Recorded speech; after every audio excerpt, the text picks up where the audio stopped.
Assalamualaikum warahmatullahi wabarakatuh. Halo, selamat malam pemirsa, apa kabar Anda hari ini? Seperti biasa, apa kabar Indonesia Malam hadir untuk Anda bersama saya Cica Anissa dan rekan saya Ken Ane. Pemirsa, bagaimana dengan hari kedua pendaftaran Pilkada 2024? Apa yang terjadi hari ini bahkan juga kemarin? Apakah memang sesuai dengan prediksi Anda sebelum keluarnya putusan MK? Banyak mengatakan bahwa ini di luar dari prediksi. Bahkan judul yang kami angkat di Apa Kabar Indonesia Malam adalah akrobat politik dari calon-calon yang mendaftarkan dari kemarin hingga hari ini.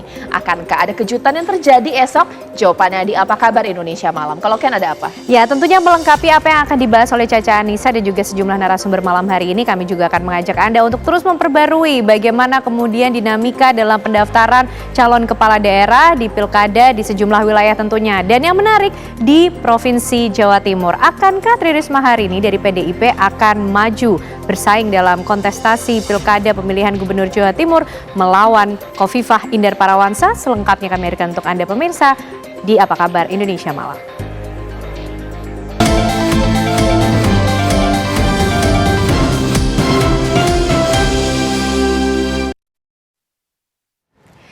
Pemirsa, Pramono Anung dan Rano Karno tiba di kantor KPU Jakarta pada Rabu siang. Pramono Anung dan Rano Karno menjadi calon peserta Pilkada Jakarta yang pertama mendaftar di KPU Provinsi Jakarta.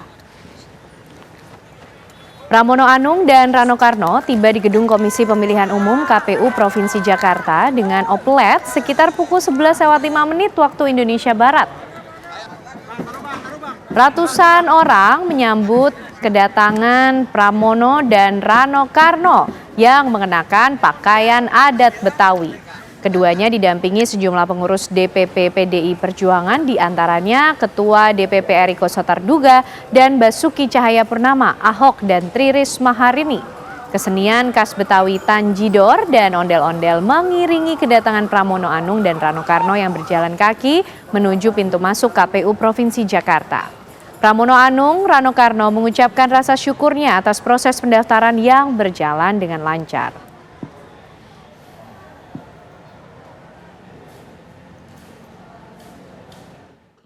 Apa yang menjadi keinginan kami bersama, saya sudah sampaikan secara terbuka dengan Bang Dul bahwa kita memang benar-benar ingin membuat Jakarta lebih ramah, lebih bersahabat, lebih melayani Jakarta untuk semuanya. Ini teman-teman melihat di sini ada Ahok, di sini ada Bang Eriko, di sini ada Bu Risma, di sini ada Aming, di sini ada Pak Nusirwan, di sini ada, artinya Pak Aryo Bimo, artinya semua yang ada di sini pantas untuk menjadi gubernur atau wakil gubernur. Ibu Ketua Umum telah melatih kita untuk bersaing dalam kategori yang sehat. Ya, Presiden Joko Widodo mengungkapkan Sekretaris Kabinet Pramono Anung sudah meminta izin untuk maju sebagai bakal calon gubernur Jakarta 2024. Presiden Jokowi pun mengatakan Pramono Anung langsung berbicara kepadanya begitu ditunjuk menjadi bakal calon gubernur dari PDI Perjuangan. Ya, itu hak politik dari Pak Pramono Anung dan PDI Perjuangan. Dan semuanya pasti sudah ada kalkulasi politiknya, sudah ada hitung-hitungan politiknya. Saya kira memutuskan seperti itu, kan bukan sesuatu yang... Sudah izin Pak? Sudah izin ke Bapak? 2 hari yang lalu sudah. Begitu beliau ditunjuk, langsung.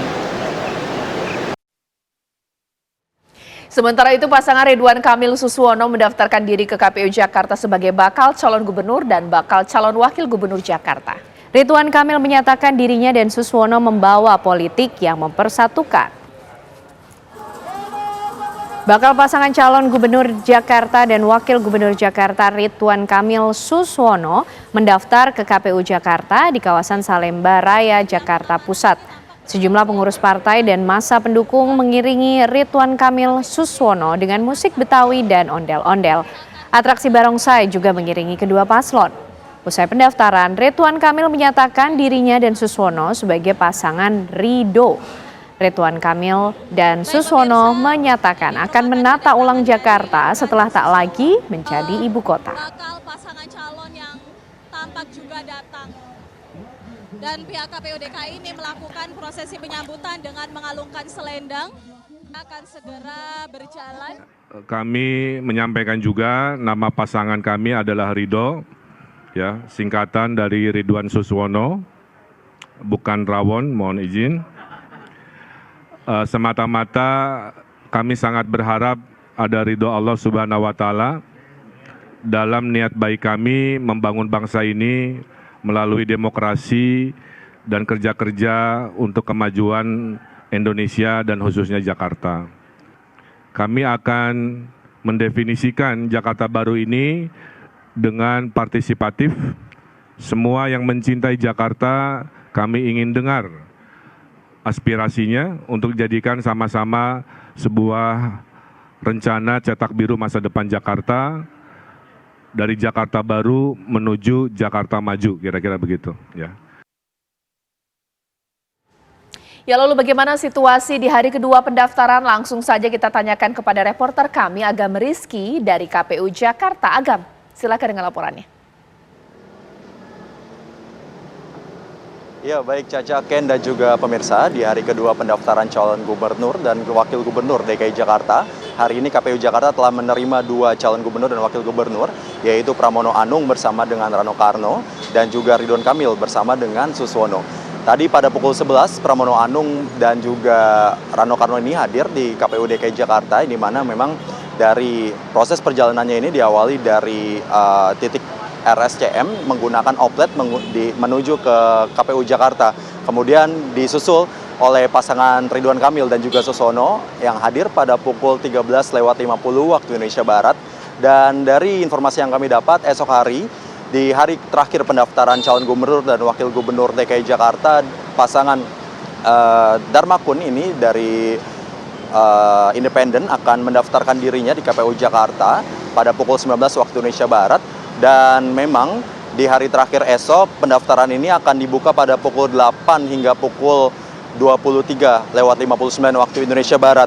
Dan menurut Ketua KPU DKI Jakarta Wahyu Dinata, proses pendaftaran di hari kedua ini telah berjalan dengan lancar. Berkas dari kedua calon gubernur dan wakil gubernur telah dinyatakan lengkap dan akan dilakukan proses verifikasi yang dimulai pada tanggal 29 Agustus hingga tanggal 5 September yang akan datang.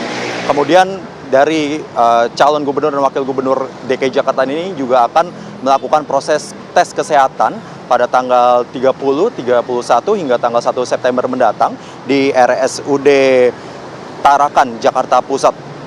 Dan esok hari ini memang merupakan hari terakhir, dan saat ini situasi di KPU DKI Jakarta telah steril area karena memang pendaftaran di hari kedua ini telah ditutup pada pukul 16 waktu Indonesia Barat tadi, dan kita nantikan bagaimana proses pendaftaran jalur independen dari pasangan Darmakun esok hari. Caca dan Ken. Terima kasih Agam Rizky mengabarkan langsung dari kantor KPU Jakarta. Kita ke informasi lainnya di mana pasangan bakal calon gubernur dan calon wakil gubernur Sumatera Utara, Bobi Nasution dan Surya Hari, ini resmi mendaftarkan ke KPU Sumatera Utara. Bobi Surya berangkat menuju KPU Sumatera Utara dengan konvoi menggunakan motor listrik.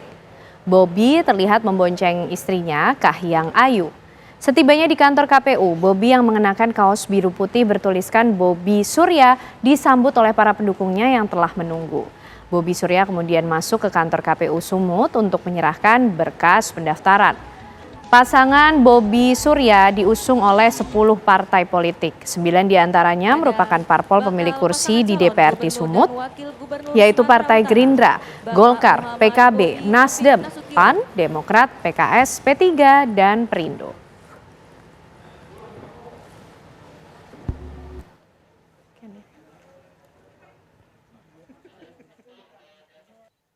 Yang terhormat anggota Bawaslu. Pasangan bakal calon gubernur dan wakil gubernur Airin Rahmidiani Ade Sumardi melakukan pendaftaran ke Komisi Pemilihan Umum KPU Banten di Kota Serang pada siang tadi. Airin dan Ade tampak menumpang kendaraan yang sama, turun dari kendaraan keduanya berjalan menuju gedung kantor KPU Banten. Kedatangan pasangan bakal calon gubernur dan calon wakil gubernur disambut meriah warga. Tiba di kantor KPU Banten, Airin dan Ade disambut Sekretaris KPU Provinsi Banten, Ferry Syahminan, dan langsung melakukan registrasi. Pasangan Airin Ade maju pada Pilkada Banten 2024 mendapat usungan dari Golkar, PDI Perjuangan, Partai Buruh, Partai Gelombang Rakyat Indonesia, Partai Kebangkitan Nusantara, Partai Bulan Bintang, dan Partai Umat.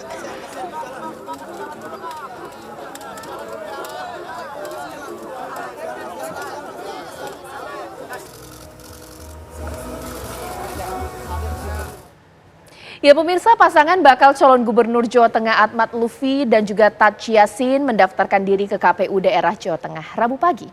Wakil Presiden terpilih Gibran Rakabuming Raka nampak hadir mengantarkan rombongan pasangan calon kepala daerah yang diusung oleh koalisi Kim Plus itu.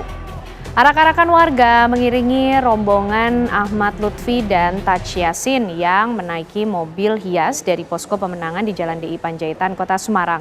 Tampak ikut mengantarkan pasangan Ahmad Lutfi Taci Yassin, Wakil Presiden terpilih Gibran Rakabuming Raka. Sementara pimpinan partai pengusung koalisi Kim Plus turut hadir dalam rombongan. Pendaftaran Ahmad Lutfi Taci Yassin pun dinyatakan telah diterima oleh KPUD Jawa Tengah. Lutfi Taci Yassin sedikitnya telah mengantongi dukungan sebesar 13,7 juta suara sah di pilkada dari 9 partai pengusung. Ahmad Lutfi sendiri merupakan mantan Kapolda Jawa Tengah, sementara Taci Yassin adalah Wakil Gubernur Jawa Tengah yang pada periode sebelumnya berpasangan dengan Ganjar Pranowo.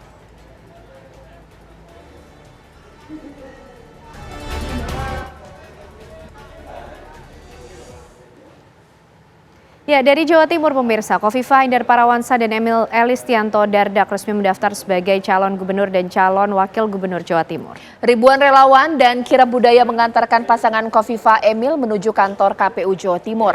Dikawal relawan setelah doa bersama Khofifah dan Emil menaiki motor listrik berwarna hijau menuju kantor KPU Jatim pada Rabu pagi. Setelah tiba di kantor KPU Jatim, Khofifah Emil berpindah menaiki Uldaul, sebuah kereta kencana kesenian tradisional khas Madura. Mereka diarak ribuan relawan dengan kirab budaya kesenian khas Jawa Timur. Khofifah Emil dan belasan pimpinan partai politik pengusung kemudian diterima oleh jajaran komisioner KPU Jatim. Usai verifikasi, berkas pendaftaran dinyatakan lengkap dan diterima oleh KPU Jatim. Selanjutnya, Khofifah menyampaikan visi, misi, dan program kerjanya yang dinamakan Nawabakti Satya 2 bertujuan untuk kemakmuran, keadilan, dan kesejahteraan masyarakat Jawa Timur.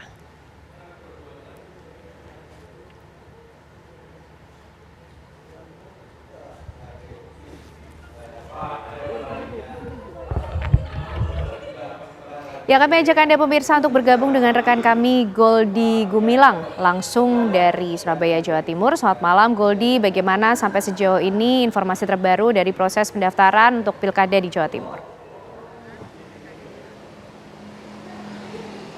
Selamat malam Caca, Kenana dan juga pemirsa, benar sekali hari ini bakal calon gubernur dan juga bakal calon wakil gubernur Khofifah Indar Parawansa dan juga Emil Dardak resmi mendaftarkan diri ke KPUD Jawa Timur pada pagi hari tadi. Dan dari pihak KPUD Jawa Timur juga menyatakan berkas maupun dokumen persyaratan calon gubernur dan juga calon wakil gubernur Khofifah Emil dinyatakan lengkap. Dan nantinya kegiatan selanjutnya yakni tes kesehatan yang akan dilakukan pasangan Emil dan juga Khofifah yang akan digelar di Rumah Sakit Dr. Sutomo Surabaya pada esok hari pukul 7 pagi. Selain itu pemirsa, pada saat press tadi, Khofifah dan juga Emil ditemani 14 partai politik pengusung mengatakan ia akan terus mengembangkan dan juga melanjutkan program-program yang telah mereka lakukan selama 5 tahun menjabat sebagai gubernur dan juga wakil gubernur di Jawa Timur periode sebelumnya. Dan ini adalah mereka ingin melanjutkan program-program tersebut. Selain itu juga pemirsa, ada 3 partai yang memang belum mendaftarkan, yakni Partai PDIP, kemudian PKB dan juga Partai Hanura. PKB sendiri telah mengusung 2 nama kader internal mereka, yakni Lulu Nur Hamidah dan juga Lukman Nur Hakim yang hari ini melakukan tes kesehatan di Rumah Sakit Fatmawati di Jakarta, dan rencananya mereka akan melakukan pendaftaran di KPUD Jawa Timur pada esok hari, dan juga dikonfirmasi oleh Lukman Hakim setelah tadi melakukan tes kesehatan bahwa Ketua Umum PKB Muhaimin Iskandar ataupun akrab disapa Gus Imin akan mendampingi mereka pada saat pendaftaran. Namun untuk jamnya pendaftaran pukul berapakah mereka datang ke KPUD Jawa Timur, kami masih mengkonfirmasi hal tersebut. Namun juga dijelaskan oleh Ketua KPUD Jawa Timur pada saat tadi press conference sekitar pukul 4 sore mengatakan sudah ada 2 partai yang meminta ataupun membuka pendaftaran untuk akun Silon. Salah satunya adalah PKB dan juga PDIP, karena memang disinyalir PDIP juga akan mengusung calon sendiri dari kader partai mereka sendiri, yakni nama Tri Risma hari ini, yakni Menteri Sosial dan juga mantan Wali Kota Surabaya. Selain itu juga dimungkinkan akan dipasangkan dengan Sutiaji, yakni mantan Wali Kota Malang. Dan kami akan terus mengkonfirmasi untuk kedatangan dan juga untuk pendaftaran mereka. Namun juga dijelaskan tadi pada saat press conference di KPUD Jawa Timur, nantinya jikalau pada hari terakhir yaitu tanggal 29 Agustus 2024 tidak ada yang mendaftar, akan diperpanjang selama 3 hari. Ken Ane, Caca, kembali ke studio. Baik, terima kasih Goldi Gumilang mengabarkan dari KPU Jawa Timur. Ya, pemirsa, usai jeda Apa Kabar Indonesia Malam tentu masih akan menemani Anda bersama dengan Caca Anissa dengan perbincangan dari dunia politik yang sayang sekali untuk dilewatkan. Benar sekali Ken dan juga pemirsa, hari ini adalah hari kedua pendaftaran untuk kepala daerah di seluruh Indonesia dalam Pilkada 2024. Bagaimana? Kita akan membaca manuver-manuver yang mereka lakukan, apakah ini termasuk akrobat politik dan akan ada kejutan apa lagi? Sesaat lagi di Apa Kabar Indonesia Malam.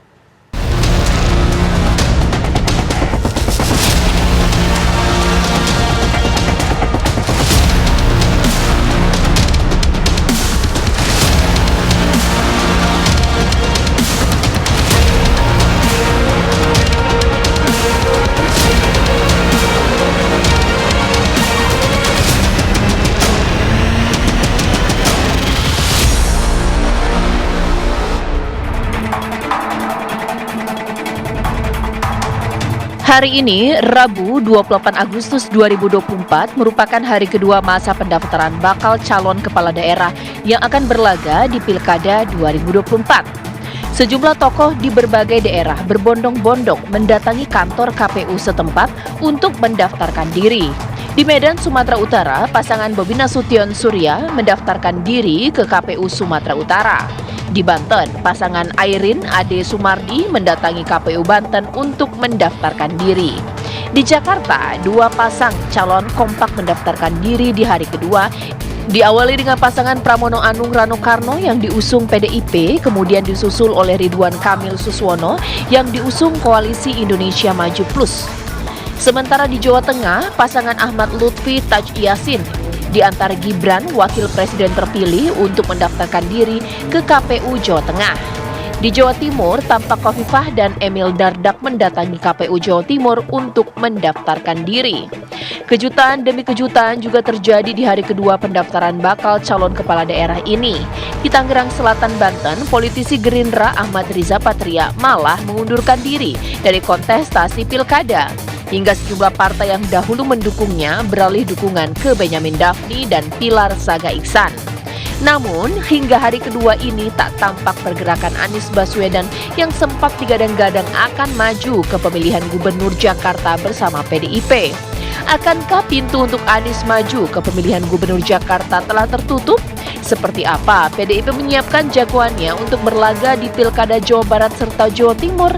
Dan akankah kembali terjadi akrobat politik di masa pelik atau di hari-hari akhir pendaftaran bakal calon kepala daerah ini?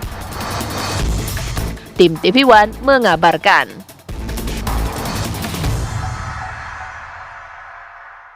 Ya, bagaimana pemirsa? Apakah Anda pusing melihat peta politik Pilkada 2024? Saya tidak tahu sih, itu mungkin terserah Anda bagaimana memaknai dan juga melihat fenomena ini. Tapi yang jelas bahwa peta politik Pilkada 2024 di seluruh wilayah menyelenggarakan Pilkada di Indonesia ternyata tidak terpola, ajak atau pasti pemirsa. Khususnya dengan keberadaan Kim Plus, bahkan juga PDIP dan juga partai lainnya. Contohnya di Jakarta, bahkan di Banten, juga daerah lainnya. Mari kita bahas di Apa Kabar Indonesia Malam. Apakah ini termasuk ke dalam akrobat politik sama seperti judul saya di Apa Kabar Indonesia Malam? Di studio TV One sudah hadir narasumber saya, yakni pengamat politik kita, Mas Umam. Selamat malam, Assalamualaikum Mas Umam. Malam Mbak Caca. Ya, kita terpisahkan oleh pot bunga indah ini ya. Baik, saya akan menyapa juga narasumber saya yang sudah tersambung lewat sambungan Zoom, pemirsa. Yakni dari PDIP, saya mau sapa terlebih dahulu Bang Ciko dan juga Jubir Anies Baswedan. Di sini ada Pak Usama Hisham yang sebentar lagi akan bergabung bersama kita. Dan sudah ada Bang Emmanuel Melkiades Lakalena di sini, mewakili dari Golkar, Wakil Ketua Umum. Bang Melki, selamat malam, Assalamualaikum. Bang Ciko, selamat malam, Assalamualaikum. Selamat malam, Mbak Caca, Mas Ciko, semuanya. Mas Umam. Malam, Bung, Mas Umam. Sekarang saya ingin pertama kali kepada Bang Melki. Nah, ini bagaimana dari Partai Golkar? Ini saya tidak tahu ya, bagaimana sih sebenarnya Partai Golkar meracik, meramu, dan juga mengatur pola calon-calon yang berlaga di Pilkada 2024. Kok seakan-akan di satu sisi bersama dengan Kim Plus, di satu sisi bersama dengan PDIP. Bagaimana Bang Melki?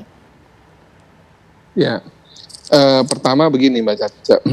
Prinsip dasar Golkar dalam pilkada kali ini adalah tentu bersama dengan teman-teman Kim ya, yang sudah menjadi komitmen dari para pimpinan partai, para ketua umum untuk kita bersama-sama dengan Kim dalam rangka melanjutkan yang sudah dilakukan saat ini dan juga meneruskan dan mempersiapkan apa yang nanti akan menjadi visi misi program dari Pak Prabowo dan Mas Gibran di periode ke depan.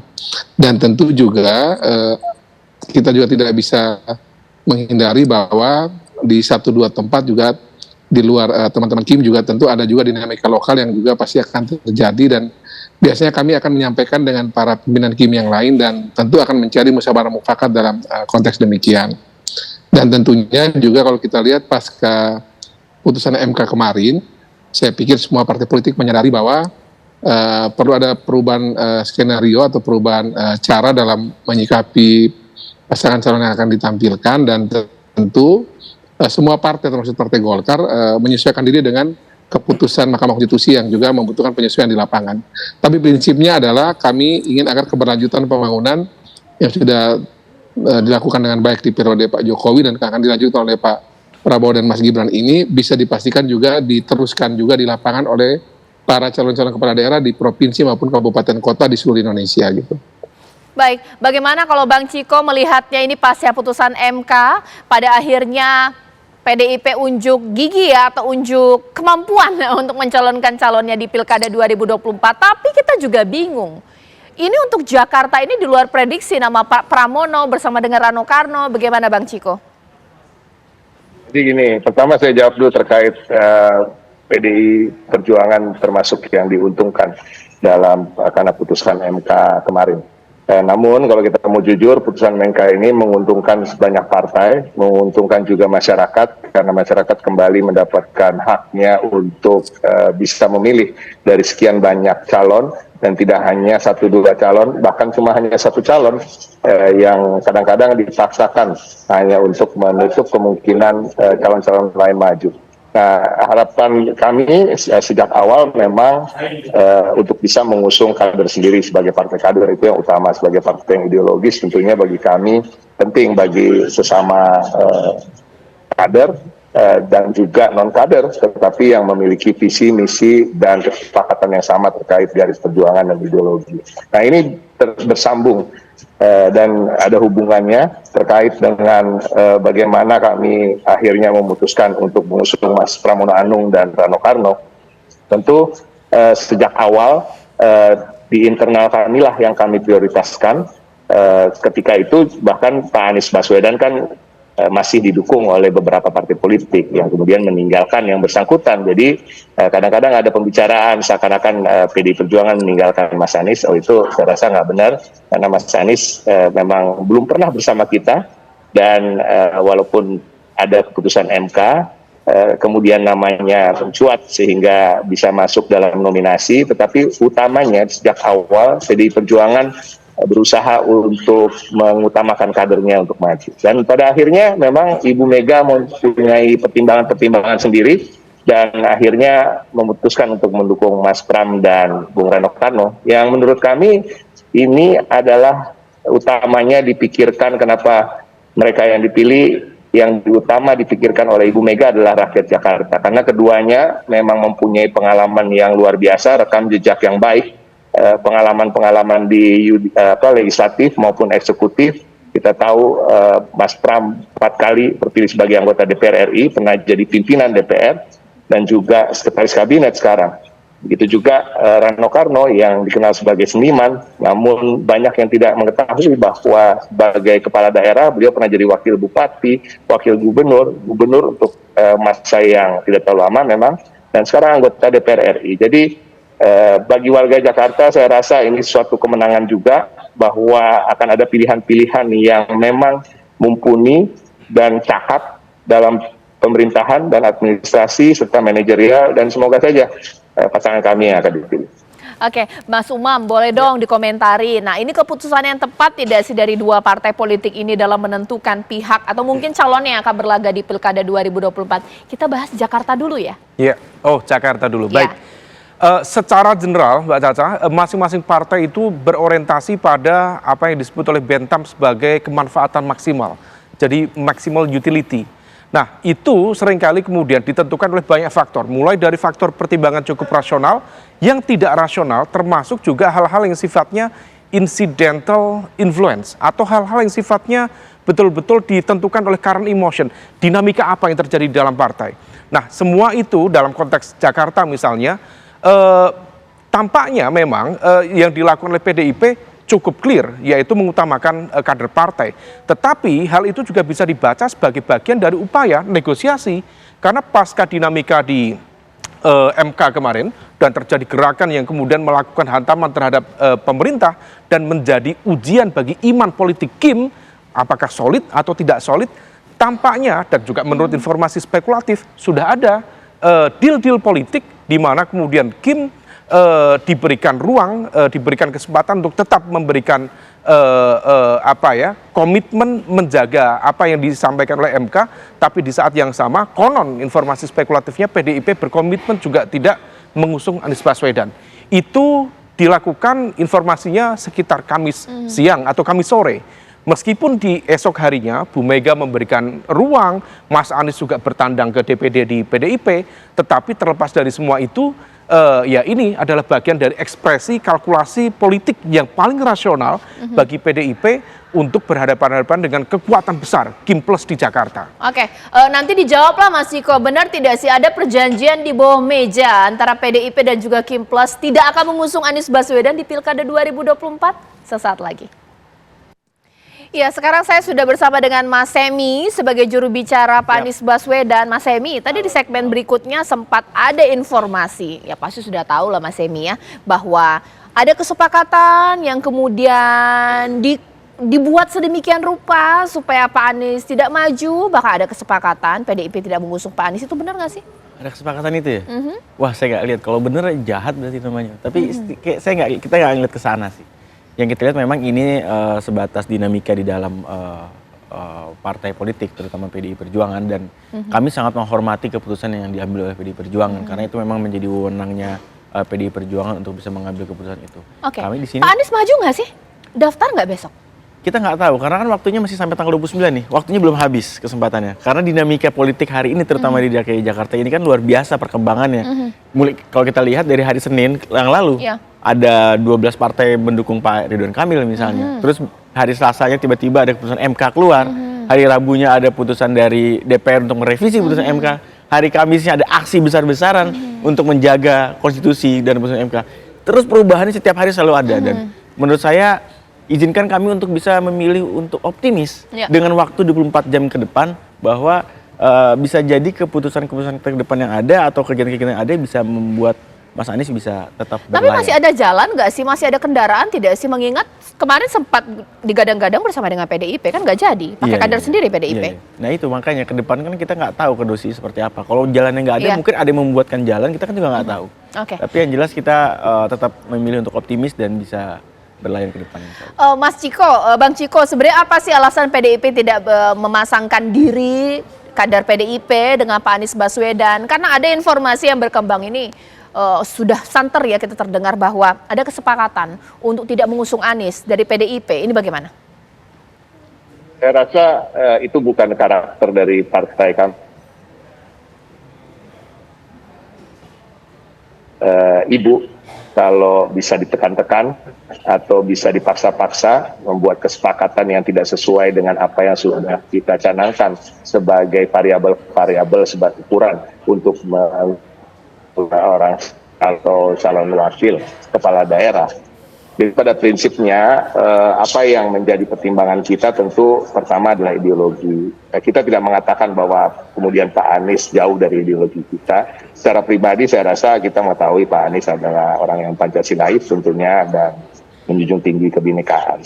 Tetapi kembali lagi sebagai partai kader, kita memang selalu berharap untuk selalu mengutamakan kader sendiri. Apalagi dengan keputusan MK tersebut, ini memuluskan jalan bagi PDI Perjuangan yang selalu mempersiapkan kader-kadernya untuk maju, berkontestasi atau duduk di pemerintahan dalam jabatan yang begitu beragam, legislatif, yudikatif bahkan, dan juga eksekutif. Dan harapan ini akhirnya terwujud dengan putusan MK.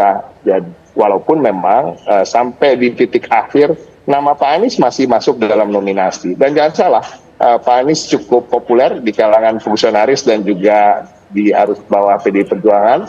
Dan namun pada akhirnya tentu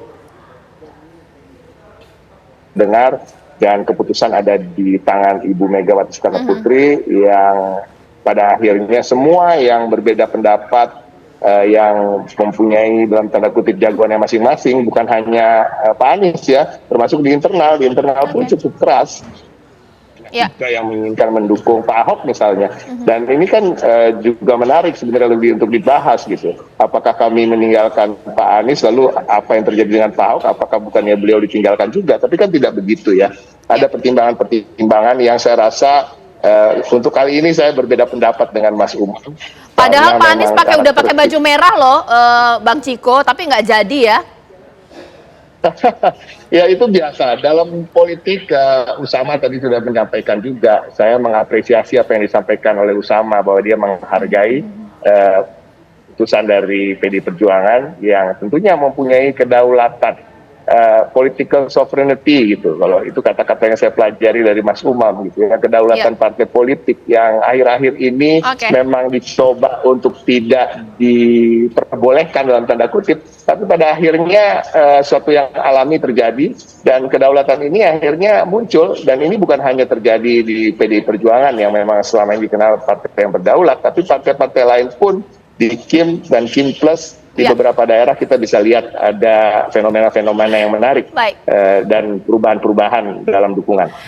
Bang Semi, ini kalau misalnya melihat itu kan Pak sudah pakai batik merah ya, Pak Anies ya, bersama dengan Rano Karno. Merasa di PHP-in nggak sih? Kaca manas-manasin. Enggak, cuman bikin jadi pembahasan. Di PHP-in nggak sih? Soal batik merah itu biasa beliau itu orang yang menghargai institusi. Jadi pada saat datang ke Nasdem pun misalnya ya pakai batik biru. Dengan karena diundang ke PDI ya pakai batik merah, itu menyesuaikan namanya. Dan Anies itu memang menghormati ya. Iya, bagian tapi dari dihormati juga tidak dicalonkan. Ya dengan kami diundang saja kami sudah merasa terhormat. Kita diundang ke DPD PDI Perjuangan dengan teman-teman di sana dan diundang juga ke DPP bertemu dengan Pak Rano Karno. Soal jadi atau tidak itu masalah lain karena memang itu udah wewenangnya dari Bu Mega untuk menentukan. Tapi prinsipnya gini Mbak, jadi dari Pak Anies pada saat awal mulai dicalonkan oleh 3 partai berbeda, ada PKB, ada Nasdem, ada PKS, itu adalah aspirasi dari DPD masing-masing. Begitu juga dengan PDI Perjuangan. PDI Perjuangan itu ada suara dari DPD PDI Perjuangan yang menginginkan Mas Anies untuk dicalonkan dari PDI Perjuangan. Namun sayangnya hal ini aspirasi dari grassroots akhirnya naik ke DPD tidak bisa diterima dengan baik di DPP karena memang mungkin ada pertimbangan satu lain hal yang memang dilakukan di sana. Oke, kalau Rano Anies gagal kawin pemirsa di kubu yang berbeda, yakni Ridwan Kamil dan Suswono dengan partai politik pendukungnya seakan kawinnya 3 hari 3 malam, tapi udah pasti menang tidak sesaat lagi. Ada partai yang ya kecil lah ya koalisinya, bahkan mencalonkan partai sendiri. Ada juga yang kemudian dengan koalisi yang cukup besar, kalau di Jakarta ini Pak Ridwan Kamil dan juga Suswono. Ini sekarang saya mau tanya kepada Bang Melki. Kita tahu kalau di pilkada itu nggak bisa diprediksi. Meskipun kendaraannya itu banyak sekali rombongan ya, tapi tidak menjamin kemenangan. Bagaimana Bang Melki? Ya tentu kalau kita bicara pilkada itu gabungan dari sekian kekuatan yang bergabung ya. Kekuatan partai politik itu satu grup sendiri, kekuatan dan dari figur tersebut ya, kepala daerah itu satu sendiri, dan juga tentu kekuatan dari relawan dan tim keluarga, dan di luar itu yang menjadi kekuatan tersendiri. Dan di antara semua kekuatan itu memang terbesar adalah kekuatan figur. Nah, tapi kekuatan partai politik yang sedemikian besar kalau sudah bergabung itu juga dan bisa digerakkan dengan optimal, itu bisa menjadi kekuatan yang turut menentukan kemenangan, karena apabila semua mesin partai itu bergerak atau bisa digerakkan dengan optimal, baik yang dari pimpinan DPP partai beserta DPR RI-nya, baik pimpinan DPD provinsinya maupun juga DPRD provinsinya, sampai pada tingkat 2 ya, di luar Jakarta tentunya yang tidak memiliki DPRD tingkat 2, itu sangat menentukan kemenangan dari pilkada tersebut. Dan di luar dari itu semua memang kalau kita cermati tentu tidak rigid di semua pilkada ya Mbak Caca. Umumnya pilkada provinsi itu skim atau kimpres itu juga memang masih mewarnai di banyak sekali provinsi di seluruh Indonesia. Kalau sudah masuk di tingkat 2 itu dia lebih cair, saya lihat dia punya situasinya. Dan situasi di Jakarta itu juga misalnya juga bisa kita lihat ada di Banten, ada di Jawa Barat. Kami di NTT sendiri, saya juga selaku calon gubernur NTT juga ini, kami 11 partai misalnya mendukung saya di NTT misalnya.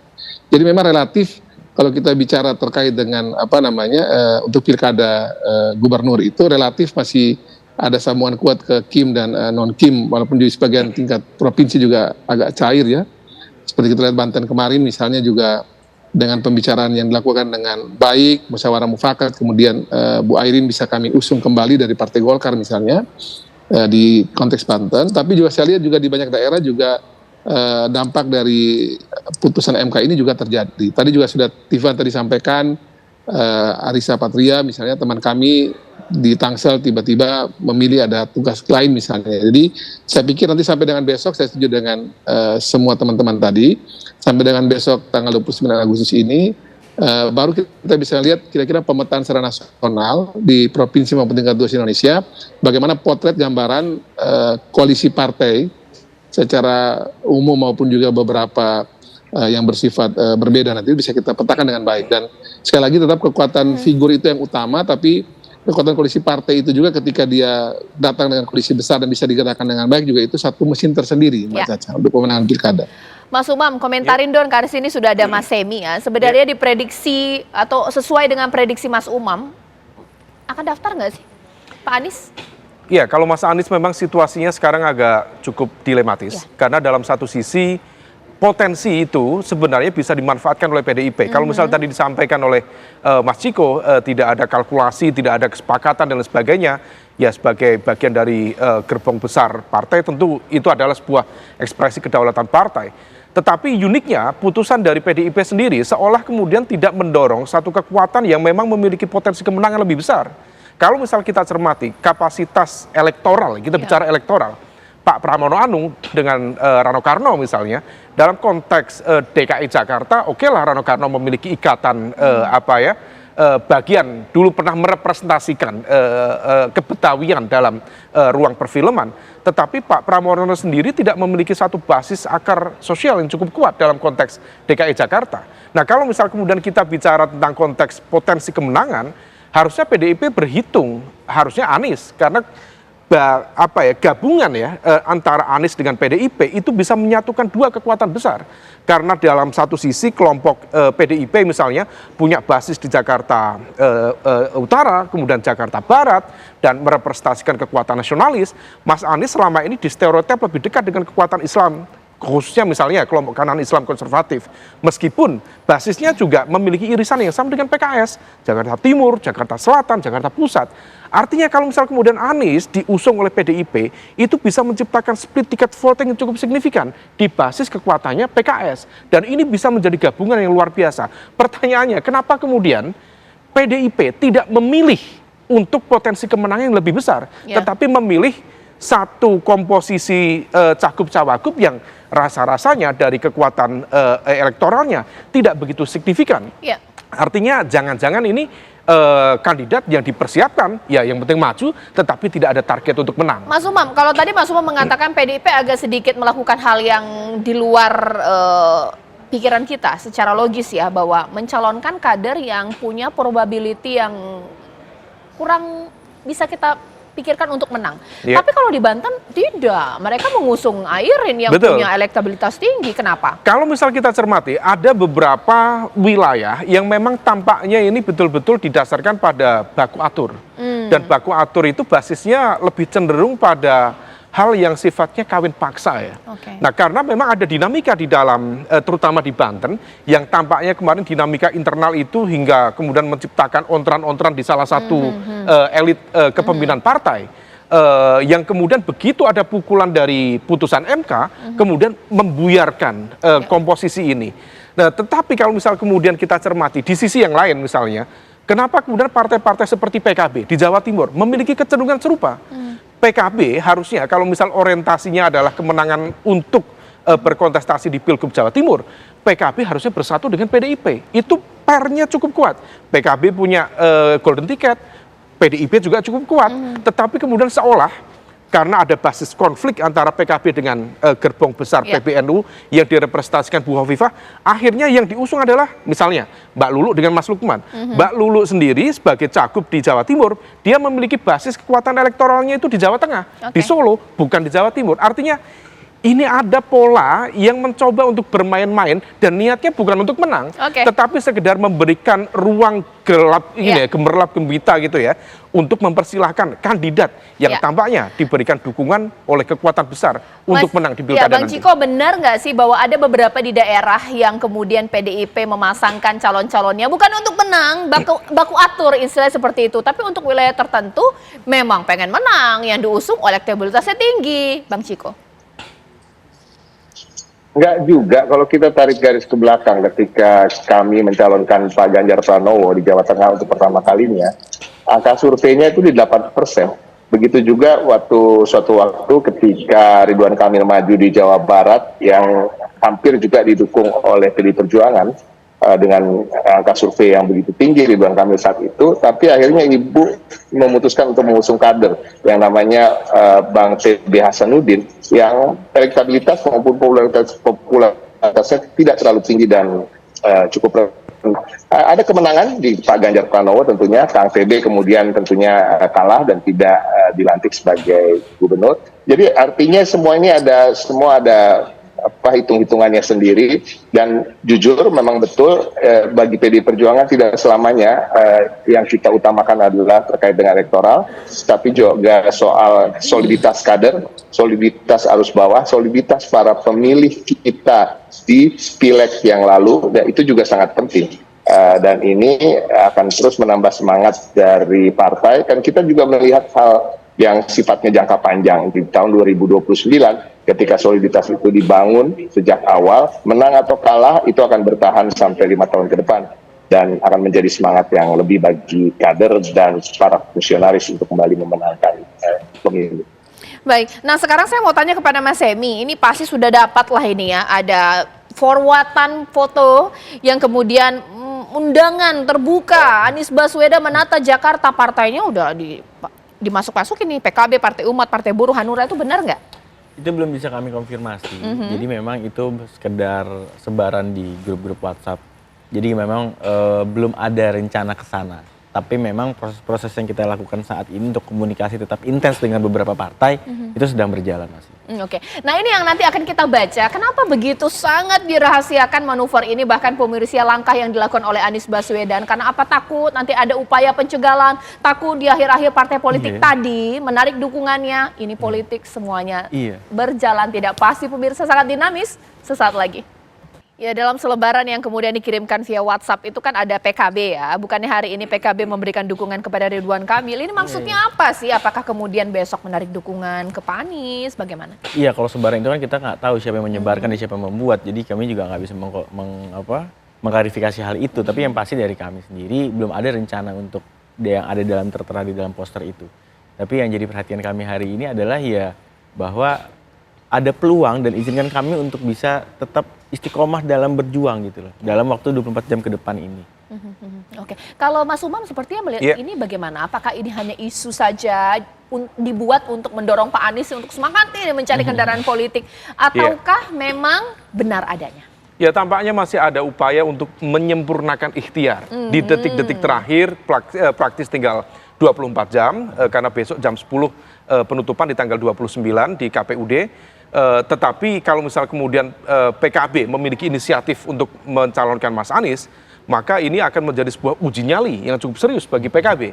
Apakah PKB memiliki keberanian untuk melakukan itu? Apakah Caimin misalnya sebagai ketua umum PKB tidak takut dierlanggakan di dalam partainya? Ngeri. Sementara PKB sendiri sedang ada dinamika, dan dinamikanya tidak bisa dianggap sebelah mata, karena proses dinamika konflik antara PKB dengan PBNU berpotensi kemudian menjadi medan pertarungan yang kemudian memiliki implikasi yang cukup serius terhadap keselamatan politik Caimin sebagai pimpinan dari PKB itu sendiri. Nah, ini menjadi ujian. Kalau misal PKB memiliki keberanian, determinasi yang cukup serius untuk mengajukan Mas Anies sebagai tokoh yang kemarin dia dukung sebagai capres, tentu itu patut diapresiasi. Tetapi kalau misal tidak, ya ini sebagai sebuah realitas yang sudah kita duga sebelumnya, bagian dari baku atur, karena memang banyak pihak yang tampaknya sudah melakukan langkah-langkah yang sudah disepakati bersama, dan kalau misal tidak, mungkin akan ada yang main kayu lagi di belakang panggung. Oke, nah Bang Ciko, bagaimana ini kalau kita melihat ini ada beberapa wilayah yang PDIP belum mendaftarkan calonnya, sebut saja Jabar, bahkan juga Jatim. Ini besok seperti apa? Karena yang menjadi penentu bukan hanya kemenangan ya, tapi keselamatan partai. Kalau kata Mas Umam di sini bagaimana? PDI Perjuangan pasti akan mengusung calon, dan ini bisa sangat dipastikan. Kembali lagi, permasalahan kita kalau memang agak terlambat itu biasanya karena memang sebagai partai kader, kita banyak sekali kader yang dalam antrian, dalam tanda kutip ya, di internal saja pertarungannya nggak habis-habis, karena di satu daerah misalnya kita mencoba mengerucutkan satu nama dari antara 5 atau 4 kader yang berbeda. Kita lihat sendiri di Jawa Tengah yang akhirnya kita mengusung kader sendiri di Cagup maupun Cawagup. Ya, saya bisa kasih bocoran lah, Jawa Timur mungkin ya ada nama Bu Risma di salah satu antara Cagup atau Cawagup. Kalau Jawa Barat mungkin ada nama Kang Ono Surono. Ya, kita lihat lagi siapa yang akan mendampingi. Tetapi daerah-daerah tersebut kita ketahui bahwa kita bisa untuk mencalonkan sendiri, dan ini kita anggap suatu kemewahan yang memang sudah menjadi cita-cita PDI Perjuangan, bahwa kedaulatan partai untuk bisa mengusung kadernya masing-masing itu harus di-encourage ke depannya, sehingga politik dan demokrasi di Indonesia bisa sehat, masyarakat bisa mendapatkan alternatif pilihan yang lebih banyak dengan manusia-manusia atau sosok yang kompeten dan mampu untuk memajukan daerahnya masing-masing. Oke, Bang Melki, terakhir ini bagaimana kemudian, karena memang sudah hampir merata ya Golkar memberikan dukungannya untuk paslon-paslon yang berlaga di Pilkada, menjamin ini on the right track, bisa menang, ini seperti apa dari Partai Golkar? Yang pasti begini, Mbak Caca, karena ini pemilu kadanya serentak ya, seluruh Republik satu kali jalan nih. 514 tingkat 2, 38 provinsi itu bukan hal yang mudah bagi setiap partai politik dalam hal menentukan pasangan calon yang menjadi keinginannya pribadi dibanding dengan dari partai-partai lain gitu. Jadi yang pasti tidak ada satu partai pun yang akan menang 100% itu dipastikan tidak ada. dia mesti berbagi dengan partai-partai lain. Ada daerah tertentu yang misalnya bisa maju sendiri nomor 1 atau nomor 2, tapi daerah lain juga berarti dia mesti ikut dengan partai yang lain gitu. Dan itu adalah hal yang lumrah dalam politik, di mana karena ini satu republik, satu kali jalan, tidak bisa tidak kita mesti berbagai. Baik yang itu dalam KIM seperti kami maupun juga di luar KIM, dan bahkan kita sudah banyak daerah ini saya lihat sudah campur sekali, bukan lagi KIM tapi sudah gabungan antara KIM dan bukan KIM, dan itu sudah sangat cair pasca putusan MK kalau saya lihat. Nah, karena demikian itu menjadi ceritanya, tentunya kemenangan dalam pilkada itu bukan lagi kemenangan elektoral hanya sekedar di satu daerah saya menang atau tidak gitu. Tapi bagaimana agar kita bersama ini sebagai suatu bangsa bersama-sama untuk bisa bermusyawarah dalam penentuan calon juga bisa kita semua bisa musyawarahkan. Baik. Karena tadi seperti disampaikan tadi kita lihat PDIP, Golkar, Gerindra, Nasdem, PKB itu tidak mungkin menang di setiap pilkada provinsi maupun tingkat 2. Sehingga kemudian disitulah yang tadi bahasanya Mas Umam tadi itu bilang baku atur itu mungkin terjadi. Tapi sekali lagi ini dalam konteks yang memang semua kita juga harus jujur. Baik. Ada kader partai lain yang bagus, kita pasti di situ dan sebagainya. Jadi menurut saya gini, inilah asas musyawarah mufakat yang sebenarnya sudah dilakukan oleh para pimpinan partai di tingkat pusat. Dan nantinya setelah nanti siapapun calonnya itu tetapkan sebenarnya masih terbuka sebenarnya. Jangan dipastikan bahwa nanti misalnya calon ini dianggap underdog saat ini, dia kemudian tidak mungkin menang. Sekali lagi banyak cerita sejarah di politik Indonesia ini yang kita anggap dia underdog, kita anggap dia itu sebagai pelengkap, tapi mungkin saja dia bisa menang gitu. Nah, jadi sekali lagi politik ini saya kira masih ke depan ini masih banyak ceritanya. Memang sekarang ini mungkin kalau kita bicara proyeksi, diperkirakan ini menang itu oke lah per hari ini. Tapi ke depan juga saya pikir politik itu masih banyak cerita akan terjadi sampai di ujung terakhir besok tanggal 29 nanti pada saat kampanye dan pada saat perhitungan dan pemilihan nanti. Oke, Mas Umam. Yang penting tadi musyawarah mufakat kita jaga agar semua potensi terbaik dari pemilu ini bisa tampil ke depan di provinsi maupun tingkat 2 seluruh Indonesia. Oke, Mas Umam, ini besok apa yang akan terjadi? Apakah ada kejutan lagi, akrobat politik lagi, dan atraksi akrobat ini memuaskan rakyat atau jangan-jangan masyarakat jadi pesimis lihat calon-calon yang dicalonkan oleh partai politik? Ya, kalau misal kita lihat perkembangannya per hari ini, tampaknya pengkutuban sudah mulai terjadi dan proses itu sudah masuk dalam finalisasi. Misalnya yang terjadi di Jakarta, saya pikir sudah final. Jawa Timur yang diharapkan misalnya PKB dengan PDIP bisa bersatu untuk melakukan potential challenge gitu ya kepada dominasi kekuatan Bu Hovifah dengan Mas Emil, ternyata juga tidak terjadi. Sementara di Jawa Tengah sendiri tampaknya juga semakin kuat koalisi Kim Plus di sana, dan rasa-rasanya tidak akan ada lagi kejutan meskipun dengan komposisi kekuatan yang ada, maka prediksi kemenangan tampaknya juga sudah mulai mudah terlihat. Sehingga kemudian kompetisi yang seharusnya itu terlihat ada daya saing yang cukup kompetitif, rasa-rasanya ini kok tidak begitu terlihat. Dan potensi kemenangannya ke siapa? Masing-masing wilayah sudah punya prediksi yang jauh lebih kuat sebelum pilkada akan dilaksanakan di November nanti. Oke, kalau Mas Semi bagaimana ini? Kira-kira apa yang mungkin bisa disampaikan oleh para pendukung Pak Anies yang mungkin menunggu besok Pak Anies akan mendaftar. Tapi juga kalau tidak mendaftar ya ini juga jangan kecewa juga ya, ini bagaimana? Prinsipnya gini, dah maju atau tidaknya Mas Anies itu memang bukan karena keinginan beliau semata. Ini adalah undangan dari partai. Dari semenjak periode pertama di Gubernur DKI Jakarta itu semua karena undangan dari partai. Begitu juga dengan di Pilpres. Jadi Mas Anies ini adalah orang yang ingin bekerja, bisa bekerja di luar maupun di dalam pemerintahan, Mbak. Di luar pemerintahan dia pernah membuktikan untuk bukan Indonesia mengajar. Dia mengentaskan disparitas kualitas pendidikan yang ada di Indonesia. Dan pada saat di Jakarta, pada saat di kementerian juga dia bergerak di dalam pemerintahan untuk melakukan perubahan-perubahan yang ada di dalam pemerintahan tersebut. Jadi nggak masalah sebenarnya Mas Anies mau maju atau enggak. Tapi bila memang masih ada waktu ke depan dan bila memang ada suatu peluang, ya kita bisa lihat ke depan ada perubahan-perubahan yang terjadi dan dinamika di politik ini kan bergerak dengan cepat menit per menit, jam per jam. Mas Emi terima kasih, Mas Umam terima kasih, Bang Melki terima kasih, Bang Ciko terima kasih. Kita nikmati sajalah besok bagaimana akrobat politik dari partai politik untuk Pilkada 2024. Karena tujuan dari partai politik ternyata mereka harus berpikir keras. Tidak hanya untuk menang, tapi untuk tenang pemirsa partai politiknya. Sesaat lagi rekan saya Ken Ana sudah siap dengan informasi. Kan ada apa ya? Ya betul sekali Caca Anissa dan juga pemirsa. Di Apa Kabar Indonesia Malam, usai jeda tentu masih akan hadir menemani Anda. Kami akan hadir masih dari arena politik pemirsa. Ini Kris Dayanti mendaftarkan diri dalam pilkada di Kota Batu, Jawa Timur. Kami akan hadirkan informasi selengkapnya usai jeda. Peta dukungan partai politik di pemilihan Wali Kota Tangerang Selatan berubah setelah Riza Patria mengundurkan diri dari kontestasi Pilwalkot Tangerang Selatan.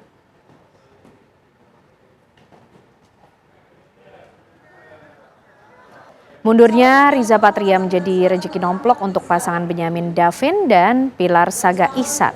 Pasangan yang sebelumnya hanya didukung oleh 7 partai politik non-parlemen seperti Partai Perindo, Partai Buruh, Partai Kebangkitan Nusantara, Partai Bulan Bintang, Partai Gelora, Partai Umat, dan Partai Hanura. Kini mendapat angin segar setelah partai parlemen seperti Golkar, Demokrat, P3, dan PDI Perjuangan pun ikut mendukungnya. Tidak hanya itu, Benyamin Davni meyakini akan ada dukungan dari partai parlemen lagi yang akan mendukungnya. Kita belum sempat menyusun tim kampanye dan mundur, bagian. Belum, Pak. Sudah, Pak.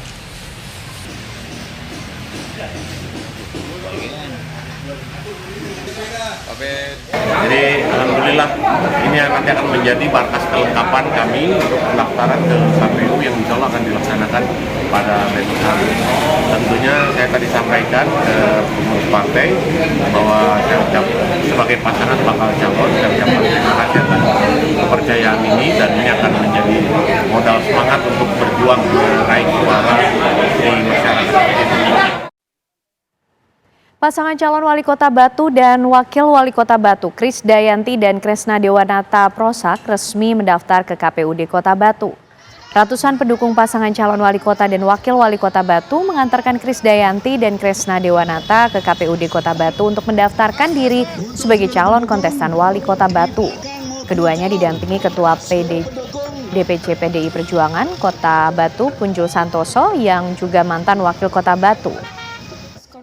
Diva penyanyi Indonesia itu mengatakan bahwa semua berkasnya telah lengkap dan dirinya siap bertarung dengan 2 pasangan calon wali kota Batu lainnya. Masgum Rudi yang diusung Partai Golkar, PAN, Demokrat, dan PKS, serta pasangan calon Nurrohman Heli Suyanto yang diusung PKB dan juga Gerindra. Partai terbaru pun juga saya ada beberapa teman di dalamnya. Bismillahirrahmanirrahim. Assalamualaikum warahmatullahi wabarakatuh. Terima kasih yang ikut kami banggakan bersama-sama, teman-teman media yang sudah menerima kami dan menunggu kami pada pagi hari ini di tanggal 28 Agustus 2024 yang mana pada tepat pukul 10 tadi, 10 lewat 10 tadi kami diterima dengan sangat hangat, sangat baik, sangat terbuka dan sangat profesional sekali oleh Kepala KPU Kota Batu dan juga seluruh fungsionaris dan juga jajarannya. Dan alhamdulillah proses kami tadi dari masuk ke dalam diterima dengan baik, disambut dengan baik, dan kami menyerahkan berkas-berkas termasuk visi misi, dan alhamdulillah setelah verifikasi semua diterima dengan baik, dan dari poin A sampai D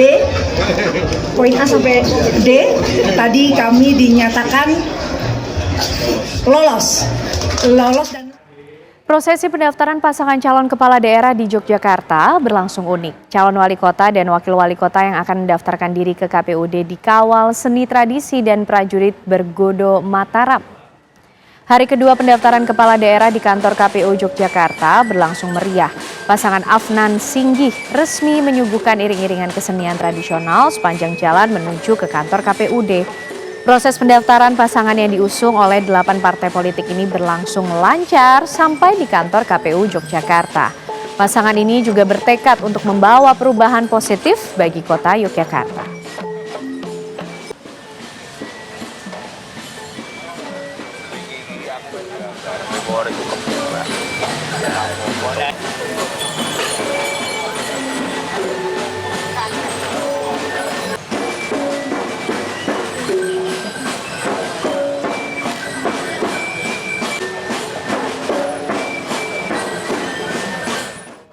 Pasangan bakal calon bupati dan wakil bupati di Kota Karawang, Jawa Barat datang ke KPU dengan diarak sisingaan. Dengan diarak menggunakan sisingaan, pasangan bakal calon bupati dan wakil bupati Aep Syaipulloh Maslani mendaftarkan diri ke kantor KPU Karawang, Jawa Barat. Pasangan yang didukung 5 parpol itu datang bersama tokoh partai pengusung serta ribuan massa pendukung. Kedua bakal calon tersebut disambut tarian lengser dan jaipong yang digelar KPU sebagai upacara penyambutan. Selanjutnya, keduanya menyerahkan dokumen pendaftaran sebagai calon bupati dan wakil bupati Karawang periode 2024-2029. Aep Syaipullah sebagai calon petahana ini juga menargetkan kemenangannya hingga 70%. Yang menyerahkan syal simbolis kepada bakal calon wakil bupati.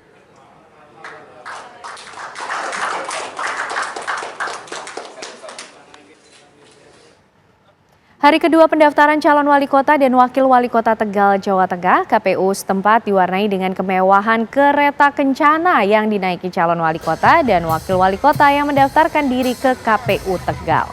Iring-iringan pendukung pasangan calon wali kota dan wakil wali kota peserta pilkada di kota Tegal ini mengawal calonnya dengan atribut partai dan kereta kencana hingga kantor KPU kota Tegal. Pasangan Edi Suripno dan Ahmad Satori itu hanya diusung oleh parpol parlemen dari PDI Perjuangan, termasuk dua parpol lainnya dari non-parlemen yakni Partai Demokrat dan Partai Gelora. Sebagai partai politik pemenang di pemilu yang lalu, pasangan calon wali kota dan wakil wali kota Tegal ini optimis akan memenangkan pilkada serentak mendatang.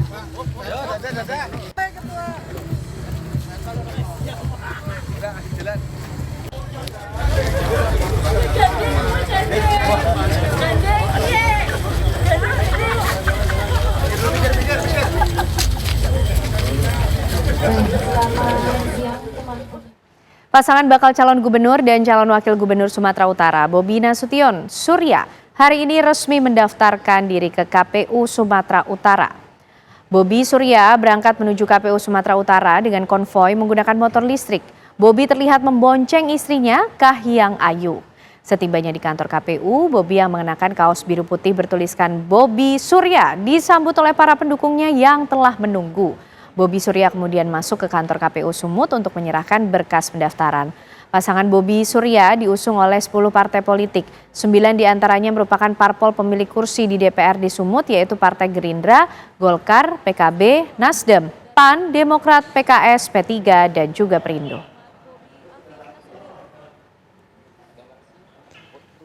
Hari ini kami bersama partai politik menyerahkan syarat-syarat pencalonan untuk bakal calon gubernur dan wakil gubernur Sumatera Utara.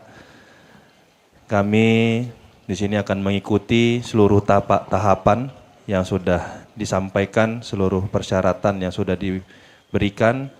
Kami akan ikut dan akan tunduk dengan apa yang sudah disyaratkan dan yang akan diaturkan dalam KPU dan Bawaslu. Oleh karena itu, kami berharap tentunya dalam pemilihan Gubernur Sumatera Utara tahun 2024 ini bisa menjadikan pemilu yang baik, pilkada yang memberikan hasil pemimpin untuk Sumatera Utara yang membuat Sumatera Utara lebih baik lagi ke depannya. Mungkin ini yang bisa kami sampaikan. Terima kasih. Pasangan bakal calon gubernur dan wakil gubernur Airin Rahmidiani Ade Sumardi melakukan pendaftaran ke Komisi Pemilihan Umum KPU Banten di Kota Serang siang tadi.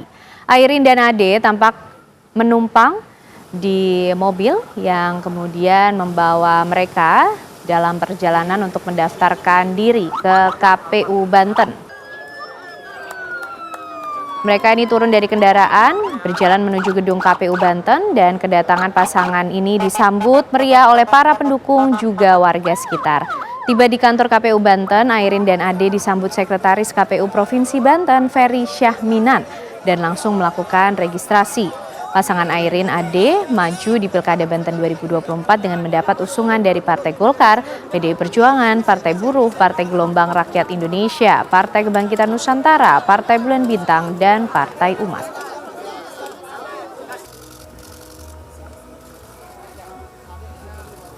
Dan terima kasih sekali lagi kepada partai pengusung yang sudah mempercayakan amanahnya kepada kami semuanya. Sekali terima kasih kepada keluarga besar Golkar, PDI Perjuangan, Partai Umat, Partai Bulan Bintang, Partai Buruh, Partai Gelora, PKN, PKP, dan juga Mas Yumi, dan juga tentunya relawan, simpatisan, tokoh masyarakat, dan keluarga besar. Dan tentunya pada kesempatan yang baik ini, Saya terima kasih yang terus membersamai untuk bisa terus bergerak maju mewujudkan harapan masyarakat. Dan terima kasih banyak kepada Pak Ade Sumardi, Pak Haji Ade yang berkenan untuk mendampingi saya dengan keluarga besar PDI Perjuangan untuk mari kita sama-sama bergerak menyongsong tanggal 27 November untuk bisa meraih hati masyarakat sehingga masyarakat mayoritas di Provinsi Banten memilih kami berdua dan insya Allah berkah ridho Allah ada, kami menang dan dilantik jadi gubernur dan wakil gubernur Banten. Dan tentunya dalam rangka untuk memimpin bagaimana harapan di pundak kami untuk bisa mewujudkan apa yang menjadi harapan masyarakat di Provinsi Banten, Banten Maju Bersama. Pasangan bakal calon gubernur Jawa Tengah Ahmad Lutfi dan Taci Yassin mendaftar ke KPU daerah Jawa Tengah pada Rabu pagi. Wakil Presiden terpilih Gibran Rakabuming Raka nampak hadir mengantarkan rombongan pasangan calon kepala daerah yang diusung oleh koalisi Kim Plus itu.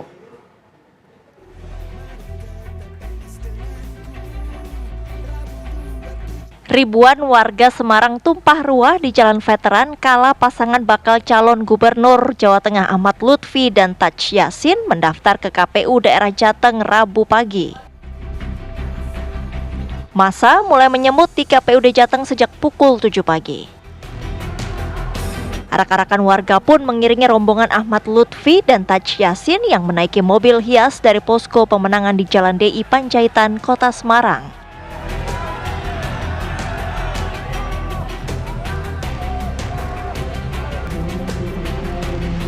Tampak ikut mengantarkan pasangan Ahmad Lutfi Taci Yassin, Wakil Presiden terpilih Gibran Rakabuming Raka.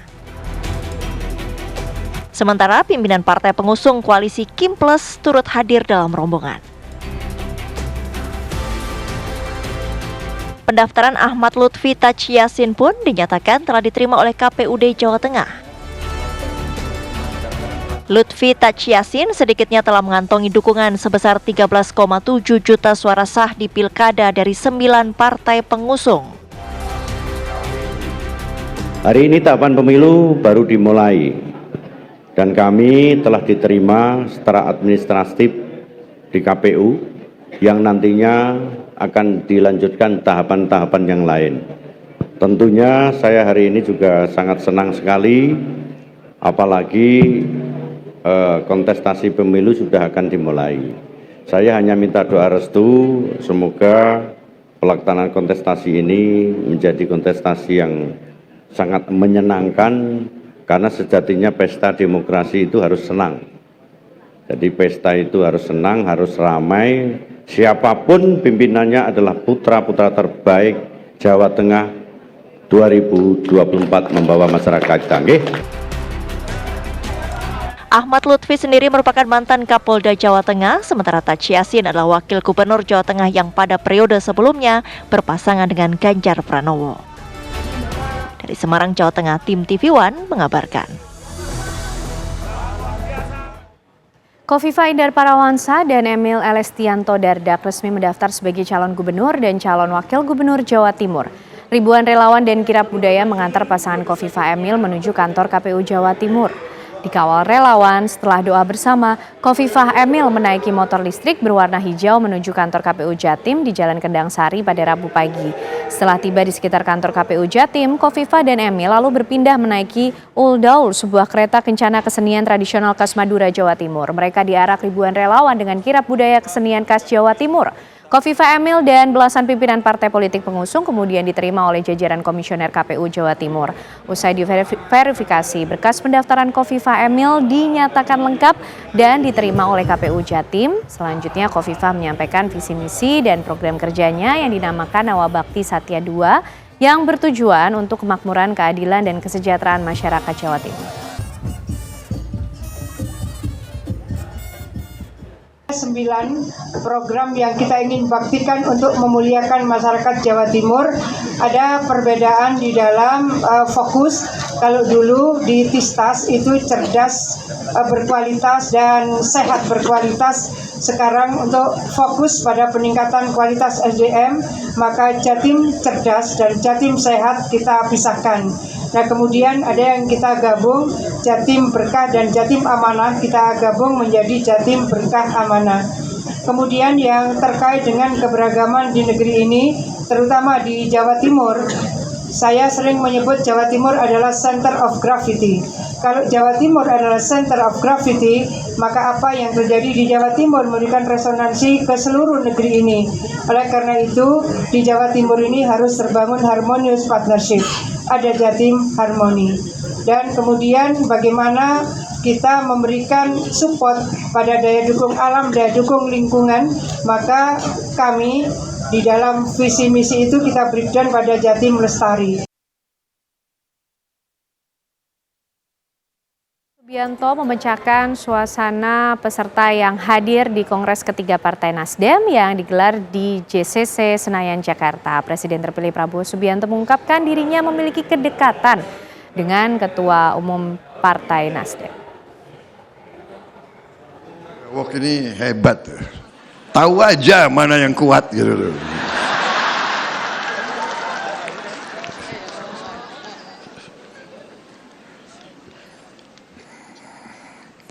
Setelah saya dikalahkan terus-menerus oleh Pak Jokowi, lama-lama saya berpikir, ya kalau bergabung jangan-jangan aku dapat ilmu.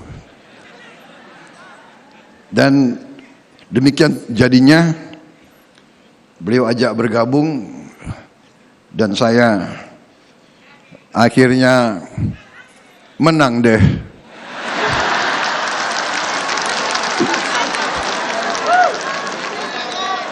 Sorry ya.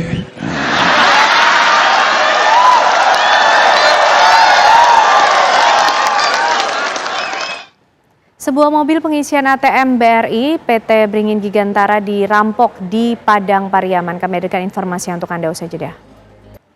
Anda masih menyaksikan Apa Kabar Indonesia Malam. Pemirsa, kebakaran besar menghanguskan sebuah rumah warga di Kabupaten Sidrap, Sulawesi Selatan. 2 orang ditemukan tewas terbakar. 2 korban penghuni rumah berusia 60 tahun tidak bisa diselamatkan karena api dengan cepat melahap rumah panggung berlantai 2 di Desa Talawe, Kecamatan Watang, Sidenreng, Kabupaten Sidrap ini. Api diduga berasal dari kebocoran gas LPG 3 kg yang digunakan korban untuk memasak. Sejumlah warga dibantu tim damkar berupaya menerobos api untuk mengevakuasi korban dari kobaran api. Namun sayangnya walau berhasil mengevakuasi, kedua korban telah tewas terbakar.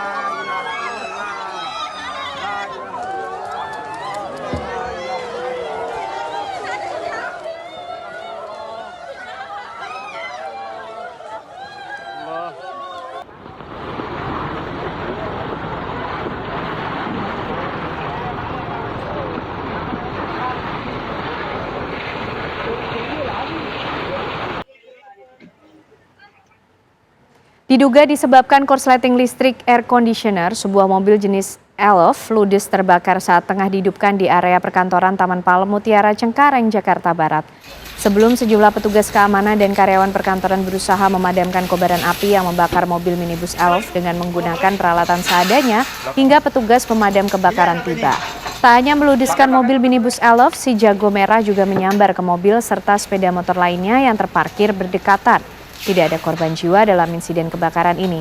Penyebab kebakaran pun belum diketahui pasti, namun diduga api berasal dari korsleting listrik di bagian AC mobil Elf saat dihidupkan pengemudi.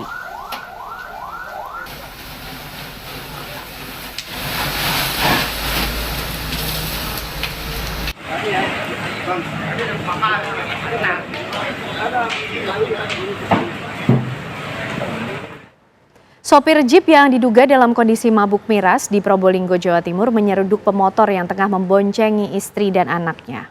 Pemotor dan anaknya pun tewas. Kecelakaan maut yang terjadi di Jalan Dendels, Desa Pabean, Kabupaten Probolinggo, Jawa Timur ini menyita perhatian banyak warga. 2 korban tewas yakni Dodi Ayung 25 tahun dan anaknya Panaya yang berusia 3 tahun tewas akibat diseruduk mobil Jeep Veroza saat tengah di atas motor. Sementara Via, istri Dodi, mengalami luka parah di bagian kaki. Dari hasil olah TKP diketahui sopir Jeep Veroza bernopol W1382QE itu dalam kondisi mabuk dan melaju dengan kecepatan tinggi. Saat sopir menghindari tanda stop, mobil oleng tak terkendali. Sementara dari arah berlawanan muncul sebuah motor yang dikendarai Dodi beserta istri dan anaknya. Kecelakaan maut pun tak terhindarkan. Hingga kini sopir Jeep masih dalam pemeriksaan polisi.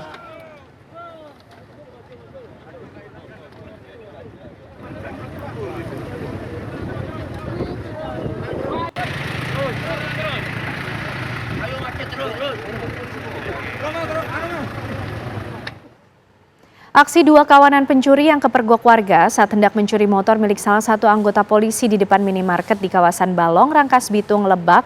Meski telah dikepung warga, para pelaku berhasil kabur dengan membawa motor polisi.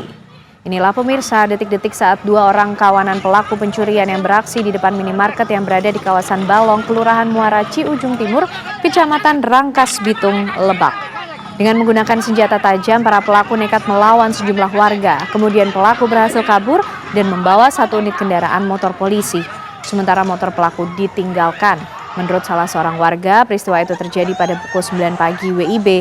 Ia menambahkan aksi pencurian kendaraan tersebut bukan pertama kali terjadi. Saat ini kasus tersebut sudah ditangani Polsek Rangkas Bitung.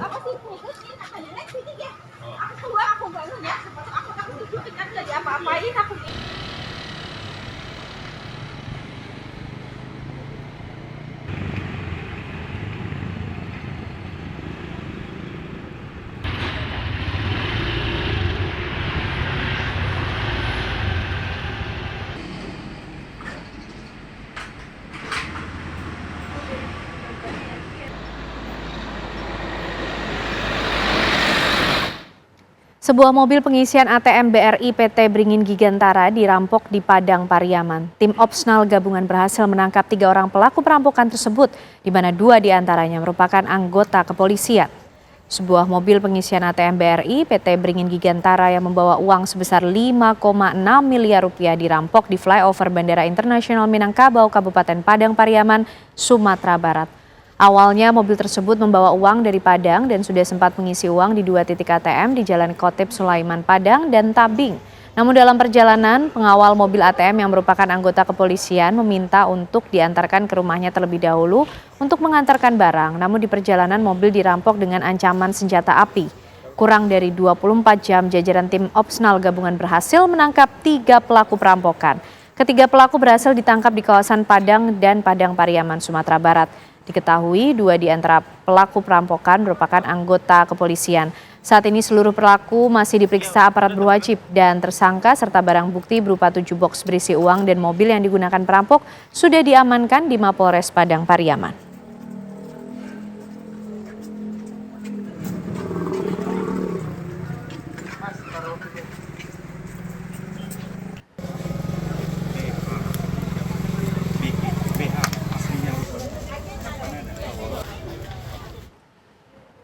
Ya, bagaimana kemudian penanganan yang dilakukan oleh pihak kepolisian? Kami ajak Anda bergabung, berbincang dengan AKBP Ahmad Faisal Amir, Kapolres Padang Pariaman. Selamat malam, Pak Kapolres.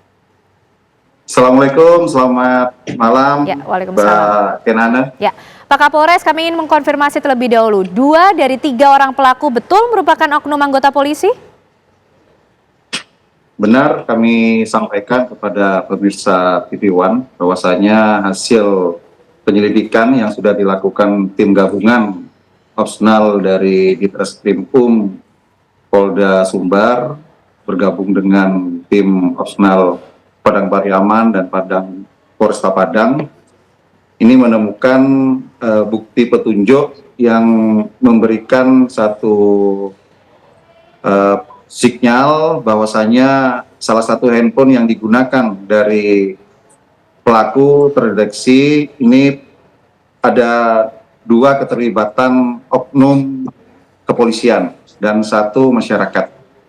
Oke, kronologinya seperti apa Pak sehingga 2 oknum anggota polisi ini bisa terlibat? Apakah kemudian salah satunya sedang dalam tugas mengamankan dari mobil pembawa uang ATM tersebut atau seperti apa Pak Kapolres?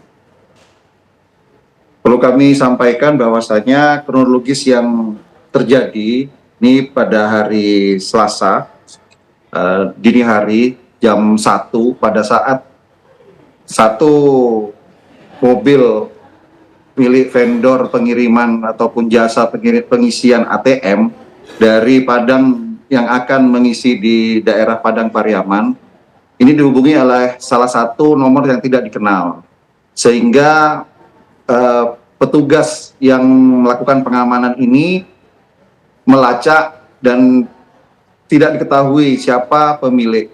Namun dari nomor telepon yang ada, dia mengaku seorang perwira Polri. Nah, dengan dasar komunikasi yang sudah ada, sehingga petugas pengamanan tersebut mengiyakan untuk menitipkan barang di jalur yang akan dilalui menuju Padang Pariaman. Selanjutnya pada saat berhenti dan bertemu pelaku, satu anggota pengamanan tersebut langsung ditodong dengan senjata api sehingga mereka menyerahkan diri, dan dua petugas yang ada di dalam box uang tersebut, baik itu driver ataupun operatornya, juga ikut diamankan, sehingga mereka dengan leluasa untuk bisa mengambil 7 bag yang berisi uang dan menyisakan 5 bag yang tidak sempat terangkut oleh pelaku. Itu terjadi di jam 1, kemudian pada subuh sekitar jam 5 mereka sudah memisahkan barang-barang tersebut dan membagi hasil kejahatan tersebut kepada 3 orang pelaku. Alhamdulillah dengan kecepatan tim opsional tidak sampai 24 jam, pada pukul 8 malam itu dapat diringkus, dimulai dari inisial HS yang ini adalah merupakan masyarakat, kemudian 2 oknum kepolisian lainnya juga ikut diamankan di Mapolda Sumatera Barat. Ya. Perannya apa saja Pak Kapolres 2 oknum anggota polisi yang terlibat dalam aksi perampokan ini? Jadi 3 pelaku ini sudah merencanakan 3 jam sebelumnya dengan membagi tugas, ada yang sebagai driver, kemudian ada yang sebagai pengambil atau yang mengamankan bag atau tas yang berisi uang, dan satu lagi yang menginterogasi. Jadi 3 pelaku ini sudah merencanakan sejak jam 10 malam sebelum aksinya dilakukan pada jam 1. Oke, lalu apa motif yang melatar belakangi aksi perampokan dari ketiga orang pelaku ini, Pak? Hasil interogasi yang kami peroleh, dan saat ini masih maraton kami lakukan penyidikan, ini ditemukan dari berita acara yang sudah dibuat. Ketiganya ini terlilit masalah perekonomian atau hutang, sehingga mereka menyamakan persepsi untuk bisa melakukan aksi nekatnya ini untuk membayar hutang. Oke. Lalu Pak Kapolres, apakah juga ditemukan unsur keterlibatan dari polisi yang juga ikut mengawal atau melakukan pengamanan dari mobil yang membawa uang ATM ini? Sampai saat ini hasil pemeriksaan belum ditemukan ada indikasi keterlibatan personil yang melakukan pengawalan. Namun dari personil tersebut menjadi korban, salah satu handphonenya dan barang yang dimiliki itu hilang, karena ada yang dirampas dan dibuang oleh pelaku. Oke, baik, terima kasih Kapolres Padang Pariaman AKBP Ahmad Faisal Amir sudah bergabung malam hari ini di Apa Kabar Indonesia Malam. Selamat malam, Pak. Selamat malam, Mbak. Ya, pemirsa, informasi tersebut sekaligus mengakhiri kebersamaan kita di Apa Kabar Indonesia Malam ini. Benar sekali, Ken, tapi kita juga harus mengingatkan kepada pemirsa untuk jangan lupa menyaksikan Indonesia Business Forum dengan judul Mulai Oktober Beli Pertalite Diperketat bersama Putri Windasari. Saya Caca Anissa. Saya Ken Ana dan teman-teman yang bertugas pamit. Terima kasih, selamat malam. Sampai jumpa.